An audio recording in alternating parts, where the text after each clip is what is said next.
am excited and grateful to be with Art Bennett, who's co-authored 7 books with his wife, Lorraine. 3 books on temperament. Art's a licensed marriage and family therapist with more than 35 years of clinical experience. You look too young for that, Art. Currently practicing at Bennett Consulting and Therapy, LLC. Their forthcoming book, along with their daughter, Lianna Bennett Haidar, is a licensed clinical psychologist with over 15 years of clinical experience and a private practice located in Alexandria, Virginia. The book, Anxiety, A Catholic Guide to Freedom from Worry and Fear, was co-authored with the 3 of them. And how did you come together to decide to do this together? I mean, it's probably a big task, and if you have some people around, everybody can add something to the mix here, right? I think that's right, Jack. Do you mind if I go? Yeah. Good. So Leon and I are clinicians, and we were noticing a lot more people coming in with anxiety. Now that's not unusual in the clinical world. That's often where people go to get help with it. But that was definitely on the increase. Some of it can be explained by COVID, but even independently, even prior to COVID and post-COVID. But the other thing we started to notice is just in the day-to-day, just talking to people and about their lives, their jobs, their kids, or talking to kids about school and sports and things like that. It just, so many things were being framed in terms of, I'm anxious, I'm nervous, hear about this. And there's always been challenges in life that never stops, but just this overlay of, gosh, I don't know, kind of a layer of fear, anxiety seemed to be much more common. So we just, And would you say just to get a framework, are the ages of these? You mentioned younger, and does it go across the age group your practice, or were you seeing this uptick in, say, anxiety, this level of nervousness in specific ages more than others? Well, so my father and I both work primarily as clinicians with adults, but I think, especially in our personal life, or even, people talking about like, I have anxiety, my child has anxiety, we're really seeing that, pretty much across the age spectrum. From, our, again, the clinical work that we do, but also in our own personal lives, with our friends. And I don't know, I speak for myself, even in my own life, noticing, sometimes an increase in anxiety. So, although we are therapists, we wrote this book, because we are, seeing a need for help with addressing anxiety, both in our clinical work, but also just in our daily life, the need our friends, our family. And so we wrote this book, for everyone. This isn't like a therapist's manual. right. Yeah. Well, we see the same thing with the John Paul II Renewal Center. We speak to people across the board. We've been focusing more and more time on Gen Z, just because we see a spark there, and people are saying something's wrong. I'm not quite sure what's going on, but something's wrong. But anyways, I'll just give you an example. We were speaking to a group of high school kids, and we're talking about love and what love is and how they should treat each other, and the understanding of marriage and the family and all these big questions, identity, meaning and purpose in life. And so they were all leaning in. We had a couple of sessions that day, and they were all leaning in and asking good questions. And I said, when I come back, remind that you want to talk about. And a girl raised her hand and she said, mental illness. And I go, mental illness? I said, what do you mean by mental illness? And I looked over at the counselor, and the counselor said, just keep going, right? And it was anxiety, depression. And the other thing she said was, how come so many of our peers are talking about suicide? And I said, okay, does anybody else want to talk about? I want to, maybe she's the only one, right? When we come back, and we can put it off to another day. But all kinds of hands went up when I said, does anybody else want to talk about these things? Which is a paradox. I'll just mention this thing, Art, and then throw it back in your court. It's kind of a paradox because the majority of young people, now I know you said you're working mostly with maybe a little bit older than this, but it goes across the board. We live in an age of moral relativism, especially young people. And you would think you would think in an age of moral relativism, the anxiety would go down because there is no sin, no objective truth. It's just my truth, your truth. But it's skyrocketed. It's skyrocketed up, And so, yeah, everybody's trying to get a handle. And of course, the iPhones, social media, we've grown up in a toxic culture. So many of the kids and families that we speak to are broken in various ways. And so it's a recipe for disaster and for anxiety. So I throw it back at you. You called part one of your book, I think it was section one, part one, The Age of Anxiety. So what are we finding, and what can we start to do about it? And I know this is a wide subject, isn't it? Yeah. Yeah, no, I think that we're definitely seeing a rise in anxiety. And you mentioned Gen Z. They are an interesting bunch because Mm, I think they really do struggle a lot, but they talk about, maybe this is part of it. Maybe it's good, maybe it's not. They talk about mental illness and they talk about mm, everything more than mm. I think any generation before Right. them. And so on the one hand, I think that they're trying to, sort of destigmatize mental health issues, but that might also be, giving everyone license to have mental health issues, Yeah, not helpful yeah, because that's a good point. we Yeah. know that things like suicide, for example, when there is a public suicide, that will raise the rates of suicides in the nation, in a community. So there can be this effect that is not always good. Even though I think talking about suicide awareness can be really helpful, there can be this, like, sometimes a domino effect with it. Yeah, we see that too. So, but on the flip side of that, if people can read the book, right, your book here, and find a way to start talking about reducing that anxiety, right, that could work the other way, right, and we can Right. help each other, right, to bring this level down too, because it's good for us to have some comeback, right, some methods that we could say, try this or try that, and this is why I think your book is so important. I want to take just a moment to acknowledge the sponsor for today's show, AIM Utility Advisors, owned and operated by the Lally family, who are local Catholic friends of ours and been supporters of our work for a long time. So let me ask you a question. Is your business prepared for the increased energy prices starting in June of 2025? AIM Utility Advisors is a family-owned energy brokerage and consultancy company that's been helping small and medium businesses reduce energy costs for over 30 years. And they'll put together a straightforward savings plan tailored to your business needs. I was in business for most of my life. I used an energy consultant company, an energy brokerage company, because they knew that they knew the prices out there. They told me where I can find the best prices and where I could lock in the best prices. AIM operates without a quota, so you can request a no pressure cost analysis for free through their website, which is aimenergygroup.com. That's AIM, AIM, energygroup.com. See the show notes for my friend TJ Lally's direct number and for more information. We'll get back to today's show. Oh, Yeah, thank you. Yeah. that's a lot of what we wanted to do, is one, talk about what even is anxiety, what Mhm. does that feel like, what does a person experiencing anxiety, what do they experience, what are they dealing with, but also then to give some very practical solutions for, what to do, how to manage it. So yeah, so let's define that. Can we define anxiety for people out there? And is it just a nervousness? And I know you spent some time in the book defining exactly what that is. Anxiety is sometimes different from fear. Fear is there's a Mm, specific thing coming up that I'm really concerned about, or that guy driving in front of me is swerving. I mm, want to stay away from him, or it has a specific object. Then you develop a strategy to address it or to minimize it or whatever. But anxiety tends to be much more amorphous.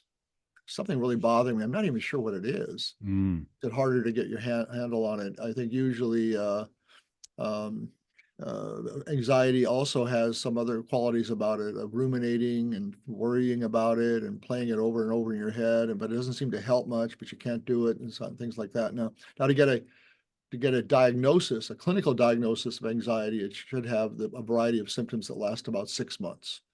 So nobody goes through a life probably without some anxious moments, but if you have something and it keeps bothering you, almost most of the time or often of the time for a 6-month period, that could be one of the criterias for the difference between being somebody worried about something and somebody being anxious about something. It just takes too much of your time and energy, and it doesn't seem like there's any traction to reduce it or whatever. Worrisomeness, ruminating, a feeling of inadequacy and helplessness, a discouragement about it, and also a hard time not thinking about it over and over and over again, even though there's not much progress. And then there's the discouragement of not being able to beat it.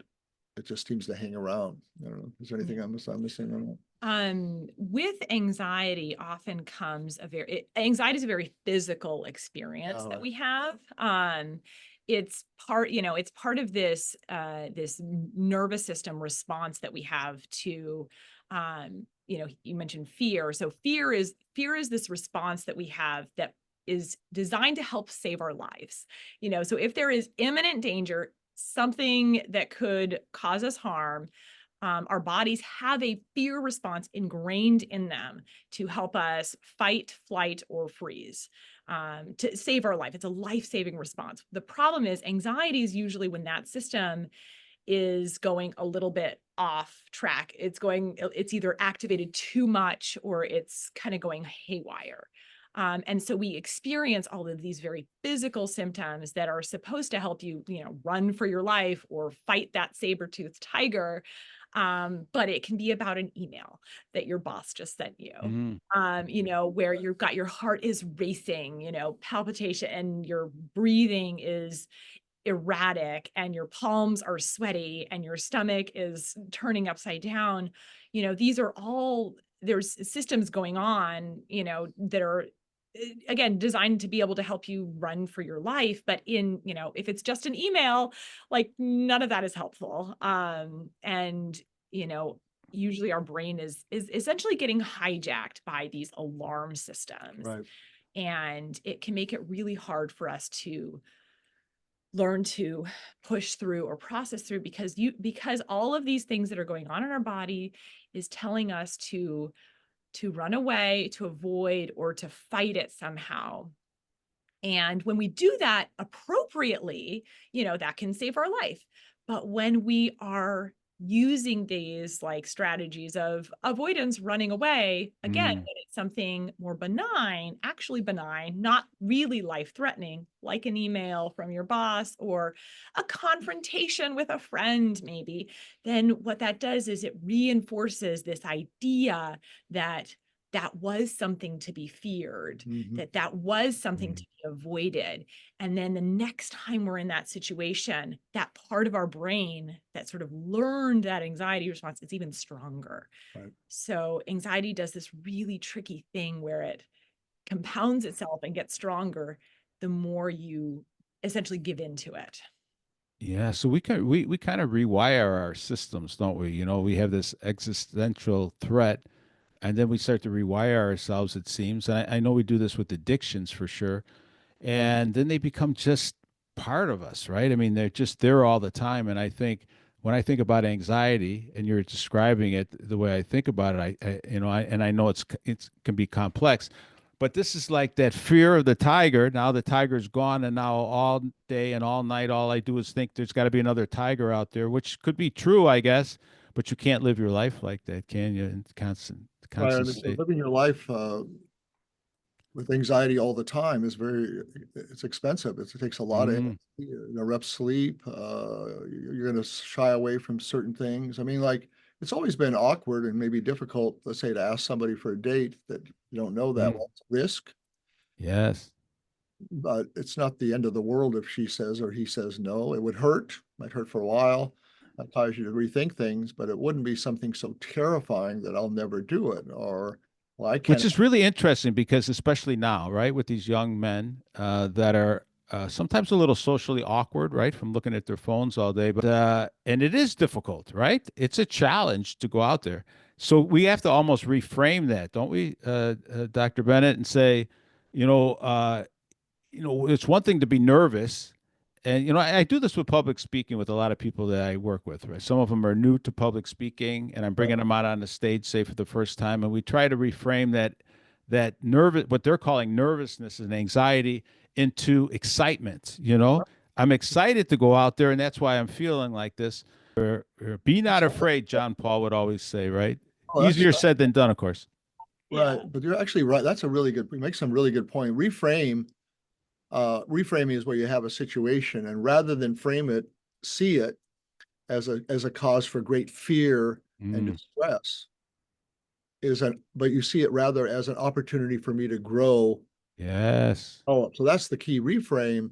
And you talk about public speaking, which I think is the biggest source of anxiety, because we don't do it that much. I mean, priests do it every day, and Yes. you notice over the years they come much more comfortable with it because they do it all the time. But what's actually happening with that little, gosh, I'm about to go on stage, or I'm about to go on the podcast with Jack or whatever. What's really happening is adrenaline into your brain, so you can think better. You'll come up with ideas. You're going to be excited. You're really enthusiastic. So it's actually, not only is it not anxiety, it's just adrenaline getting you ready for showtime. Yes. Yes. So, Yes. yeah, I'm going to go up, ask her. I'm going to do my best to do it. Yeah. She can reject me, and I'll deal with that later or whatever, but that will not devastate me, though. So this is somehow things are being framed, like Lianna said, as if everything's saber-toothed tiger territory. Some things are, but rarely. If we approach everything that way, then we get into the habit of avoiding things. And then avoidance. You mentioned really early when you were talking about you were working with young kids to help them lean in. So that's kind of, I think, the best way to approach anxiety. What is causing you anxiety? Let's figure out a way to lean into it. So you're safe and secure, but let's lean into it. Let's talk about how you can ask a person out, or let's ask give me some tips about how to interview for that job. Or let me tell you how to ask for a raise, because you got to ask for a raise. Otherwise, you're not going to get it. Or how to apply for this, or how to get out of that comfort zone, or how to go to the gym if you've not been there. All these things. Yes. First of all, it might just be adrenaline going, God, this is exciting. But we can mislabel that anxiety. And then the reframe is the key thing. Rather, this is an opportunity for me to fail and to show that I'm a knucklehead and nobody likes me. Well, that's one way to go for the date. The other is, well, she's attractive, and I'm sure I'm not the only guy, but let me give it a shot. Let me give it a shot. That's the difference between seeing a challenge versus avoiding a anxious situation. And, yeah, and it seems like, that's, you hear about these people, and I know some of them that don't even go outside much anymore because they're afraid to see the world. And by leaning in the store, I said hi to a couple of people, and they weren't so bad. And one way or the other, I think we have to almost get that frame of, we can actually be, it's going to sound a little weird, but almost like heroes. I tell these young people, just be a hero. Go out there and be a person of love, bring some joy and love into this crazy world that really needs it, and be a little bit of a hero, learn to grow into that.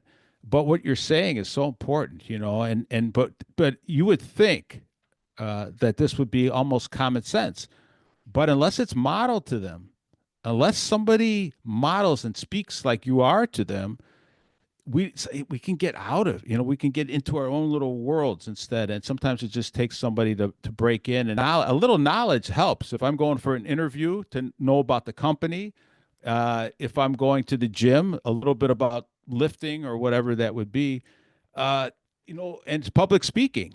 If I really know my topic, I'm going to be a lot less nervous than I'm stumbling around, and so I think this is where this really becomes helpful. I think that's right. I was talking to a men's group recently, and I say, how many times you guys come home and say to your wife and your kids, I'm overwhelmed, drowning, I got so much to do. And I go, I have an idea. Why don't you just stop that? Your wife's not your therapist. Your kids aren't your therapist. You could talk to your wife later. You can talk to your about how work is going, but you can come home and say, I'm real busy. That's what I want to be. I want to be busy. That's why they pay me the money. Or I got a lot of my, I got to have to sort it out. I got to figure it out. But I think there's such a common now. It's like Lianna was saying, anxiety is just like in the air, and it's giving all of us permission to kind of have excuses for why we're so unhappy. And like Lianna also said, if you avoid stuff, it grows. you avoid a problem, like I need to get more organized at work, or I need to say no to this or that, if I keep avoiding that and just getting more and more, and then I come home grumpy and distant, and the kids You pick. know what you're saying is so important. If I walk in the door of my house and this person of love again, like I was just saying, the people in my house are excited to see me. Yeah, Now all of a sudden I walk into the house and now, the kids are running toward me instead of running away from me. And we actually do improve. We actually become I bet you, a little less anxious at that point, right? And we can step into their story now, get away from our story, and then again, reframe, rewire ourselves, right? To be persons of love, I think. reframe, rewire is exactly right. I mean, the interesting thing is maybe the culture kind of has a lot of cues to being anxious, but there has been a lot of neuroscience discoveries that the brain can change. We can change our response. We don't have Yeah. to be sentenced to seeing things a certain way, and leaning in, reframing.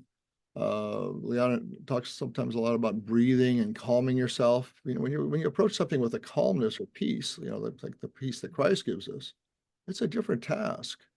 And Yeah. and you mentioned John Paul II, but he talked about a lot about that. But he not only said it, he lived it. You lived it. Very, Yeah. he was very focused on the business at hand, and with confidence and competence and faith in Christ. And so when he was asking us to be braver, he himself was living that. And so he was a great mentor, a great icon for that. I think the church at its best, all the saints probably are great examples of how to lean into the evils and problems of the world with prudence, with love. And there are challenges out there, but a lot of times we beat these things. We do really well with these things. Yeah. And the other thing that you just brought up, say the saints, that and you bring it up in your book, that there were saints that struggled with these anxieties. So it's not just me. It's not just some young person or some old person. We all have to lean in a little bit, don't we? And you talked about temperaments in there. Some people are a little bit more prone to anxiety, and so they have a little bit more of a battle. But we all improve, right? We can all have a chance to improve. Can you talk a little bit about that? Well, one of the ways that I like to And breathing too. Talk about yes. breathing a little bit. Well, one of the things that I like to, remind people of is that, our way of responding to anxiety. Well, so first of all, that's part of it is we learning to respond rather than just simply react to the anxiety. Because anxiety, again, it's this like fear-based response that just hijacks the system. So it tries to get us to react really quickly, but that's not always the right thing to do. Yes. So I use the example. I can atone to that. I mean, yeah. Those words come out, and you can't always get them back either, can you? Yeah. No, so I use the example often of like a fire alarm going off. That is a fire alarm going off could mean there is a fire in the building. But even if that's the case, even if there is a fire in the building, what do? Well, we in school and different times around, we have fire drills where we learn how to respond if there's a fire in the building. And it's not so if the fire alarm were to go off in this building, the correct response isn't for us to just panic and jump out a window. I mean, we're on the third floor. That would be really bad. Yes. So the best response really should be to first pause, notice it, acknowledge it, and then evaluate the situation. Am I in danger? If I'm in danger, how much danger? Can I calmly exit the building? Or, last resort, do I jump out the window?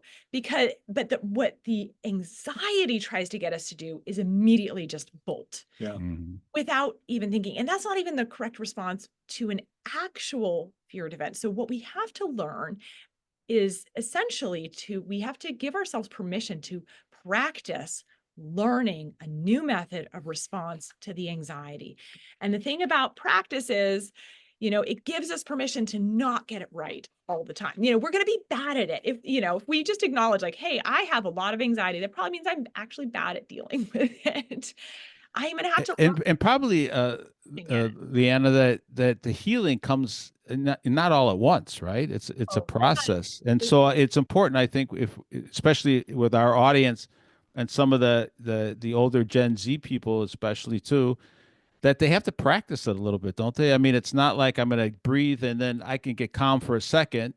I need to continue to do that and maybe get off that phone for a few minutes too while I'm breathing and relaxing, right? We don't like not being good at things, Mm. generally speaking.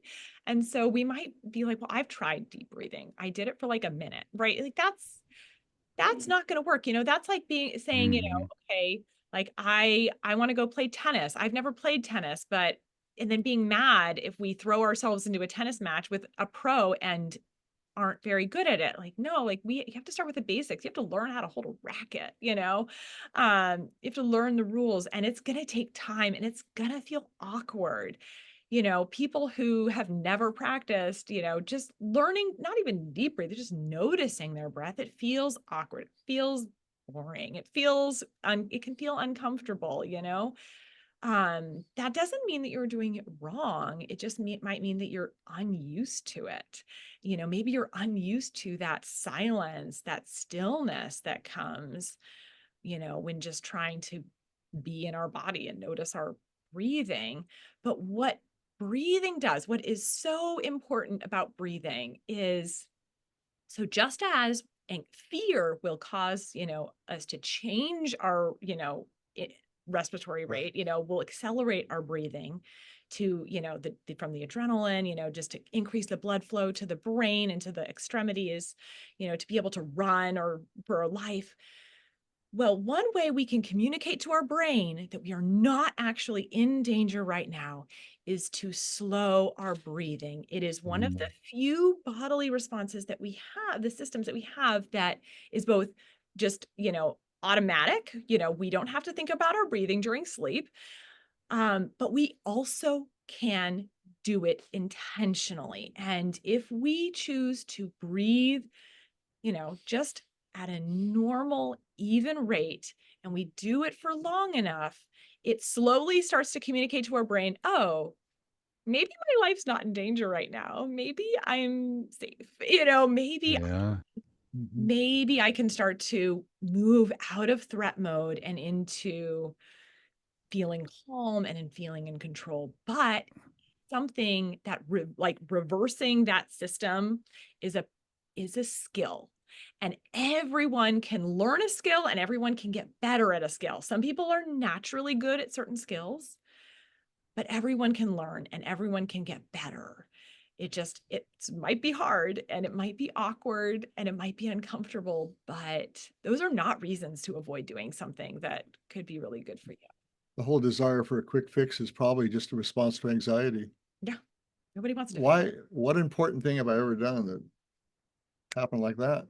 Mm. 4 years to go to graduate school or longer, or you got to That's right. Yeah. up. You make JVs, you make varsity, you get first string. How did all that happen? So even the desire that if it's not quick fix, I don't want to do it. That's an anxious response. It's not a prudent. That's not the way any. That's a good point. Yeah. Hey, Yeah. Paul got Yeah. off the horse, but the first thing they do, Barnabas takes him for 3 years and coaches him up. You know, Yeah. we don't want to let this guy roaming around until he understands what's going on here. So that's another sign. When you want a quick fix for something, just how rarely is it the answer to anything important?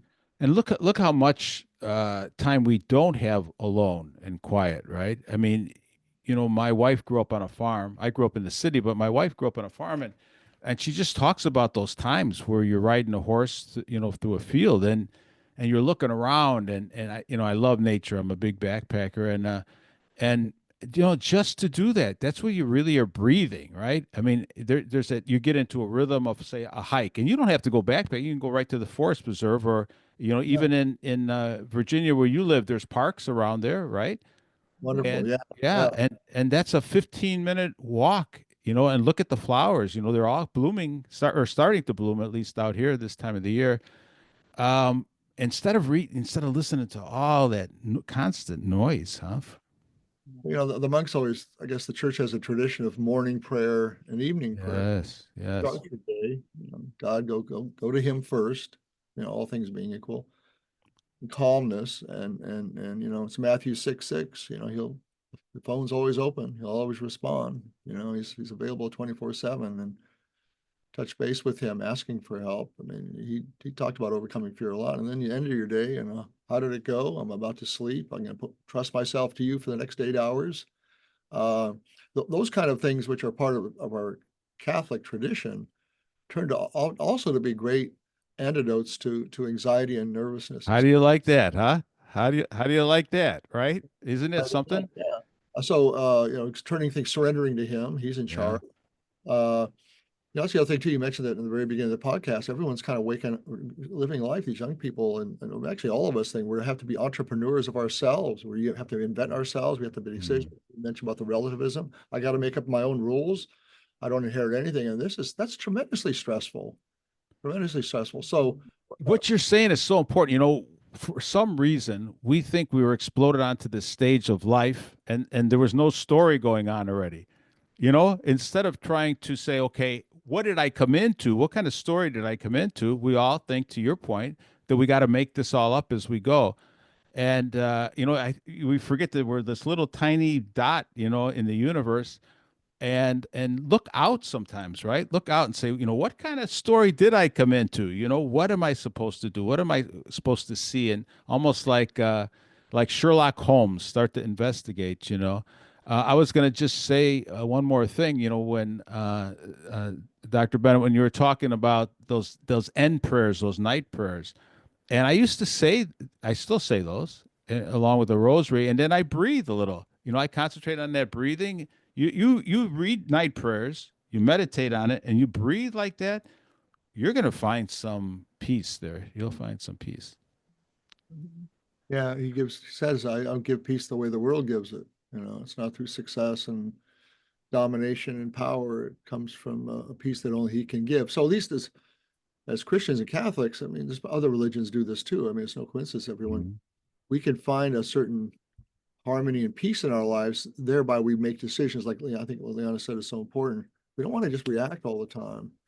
We want to respond with love. That's what we're asked to do as Christians. And that's sometimes you have to think that through. You have to think, how can I respond lovingly or prudently here and not just react? Yes.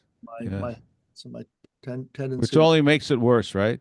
It only makes it worse, you know. You know, who wrote the story, or which one of the three of you came up with the story with Bishop Conley? Because I thought that was a great story. I've been a fan of Bishop Conley. He always comes. You know, we're in D.C., so the March for Life is here. We've often met him there. He's one of the bishops that comes there. So, yeah. Then he had his only anxiety. Yeah. You want to talk just a little bit about that and that disconnection where I remember you wrote that, you know, he thought he had to solve everything. Right. He had to become the answer and Midwestern guy, Jack. Yes. That's his words, not mine. I got it. I got this one. Man. And he said he kind of approached Christ as like a God, like a coach, a good coach, but a good one on the sidelines, telling him to work harder and do more. And he was comfortable with that. I mean, he's a Midwestern guy. He's always been successful in his life, a late convert, became a bishop pretty quick. So he thought he had all this. I'm in touch with God. I'm in touch with my faith. And I got to do the heavy lifting, but the lift came too much. Being a bishop is unbelievable.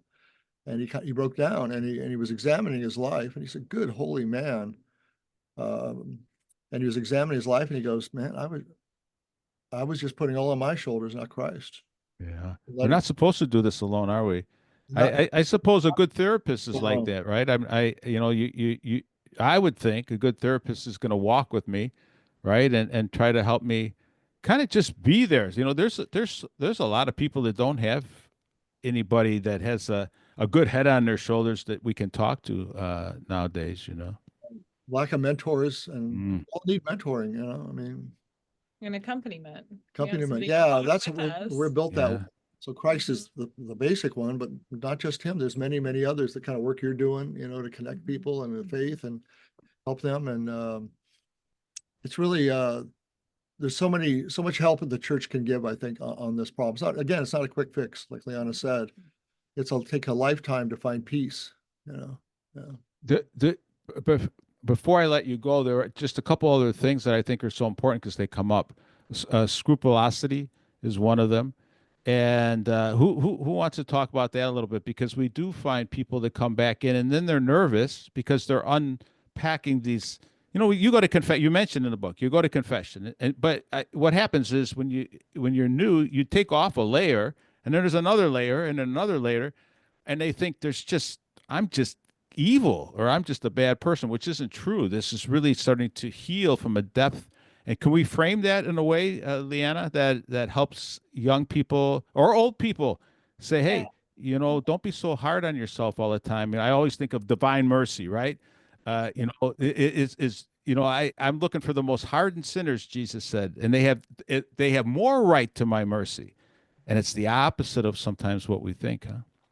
Yeah, when people get caught up in scrupulosity, sometimes it can be kind of a normal, like sometimes sort of a lighter version of scrupulosity can be like a phase that we move through. But if we're not moving through it, like Mm. maybe we are a recent convert and we're like, oh my gosh, I'm so overwhelmed with my sinfulness. Actually, I just had the opportunity, just read with my book club, the Confessions by St. Augustine, and Yes, goes yes. through like from Mm. infancy. He discusses his sins in infancy, and I'm like, maybe this feels like a convert. Yeah. I don't think we're called to do it in this way. Yeah. Like Yeah. that could really stir up somebody's scrupulosity. But if, in the process, you talk with your priest who kind of like sets you straight, and you're then able to kind of go on, like that's not like scrupulosity with a big S, like that's not an anxiety disorder. Mm.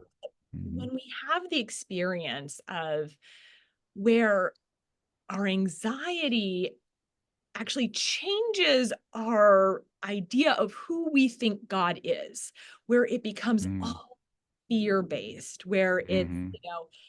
like this idea that we could like accidentally commit a mortal sin, like, but, and we're constantly thinking, but what if I did this thing? What if this thing could, damn my soul to hell? And it becomes so sin focused and hell focused and, eternal damnation focused. It's like we lose, it's like who do you think God is? Like he's not trying to trick us into sinfulness. He's not sitting here like just be like, haha, got you. That was actually a mortal sin. Yeah. He's not, it should not be that easy to commit a mortal sin, you know, especially for someone who is trying actively to live a good and holy life. Because what ends up happening, and scrupulosity, it feels very spiritual because it is attacking the thing that is sometimes most important to the person, that and what it can end up doing is it can, if they keep giving in to the scrupulosity, that if they keep giving into this idea that like, what if I did commit a mortal sin? Well, then I have to go to confession. And then they start to dread going to confession. Every confession becomes a burden and becomes fearful. And then what if I didn't confess enough sins? And then they begin to dread going to mass, sitting in a church. What if I think a Mm. blasphemous thought, and then I can't go receive communion? And it becomes all of these what ifs. And then they keep erring on the side of caution, like, well, I might have committed a blasphemous thought, so therefore I shouldn't go to communion right now. And but what it does is every time they err on this side of sort of like extreme caution, which is actually giving into the anxiety, they pull themselves further and further from the Lord and further from his actual mercy. Like, I mean, the idea that we can be perfect is like kind of crazy, right? Like we can't, like, we're not going to be perfect. The God, like, I mean, we can strive for it, but not in a scrupulous way. The Lord knows, like, we're going to mess up. And that's why he's given us confession, and that's why he's given us his grace and his mercy. And he's asking us to come to him as these sinners. And but when we are so focused on the what if of our sins that may not actually be sins, often are not, then we end up losing a relationship with him. He's like standing there, like, be like, no, hello, come. Like, I'm right here. Yeah. Look at me, turn to me. And we're just so, that's what's going on with scrupulosity, is we're I so think that's why I keep that picture of divine mercy behind me there. Mm. And we just don't trust, right? We're going to have to put a trust at some place to get out of this cycle that we're in, right? It sounds, what you just described sounds awful, you Oh, know? And I think we all go through it to a certain extent, but you take it too far. And again, we have to read some good books, good literature, scripture. All of those things are just so good for us. And I'm trying to get young people to read again, just to read books again and to sit there, sit there for an hour or half hour and read a good book and fill your mind full of good things, huh? And when your mind starts to drift, you just take that deep breath that you talk about, huh? One other thing, and this will be the last point I'd love to get your opinion on. When I'm talking again, it's a lot of young men right now, just because we have this Claymore sword behind me. It's called Claymore. It's from William Wallace's Braveheart, and it's that battle on a man's heart between love and lust and truth and lies we fight, right? So this is kind of what we're talking about here. And when they learn, they're in this pornographic culture, these poor people, these poor guys, they got these images on their mind that they never looked for in the very beginning. Some of these guys have been looking at porn since they were 8, 9, and 10 years old by accident, and they get into it. Talk about searing images on your brain. These guys are mad now that they can't get them out. But the point being, temptation is not a sin. We get temptation, and you mentioned it in the book too. So temptation is not a sin. Can you talk to that on the way out, Dr. Bennett, just a little bit to say, when temptations come in, you haven't committed a sin. You don't have to run to confession. If we don't open that up to God, what I tell them is this: when temptation comes in, don't push it down, don't indulge it, open it. And when you open your temptations up to prayer, it's like an invitation to prayer.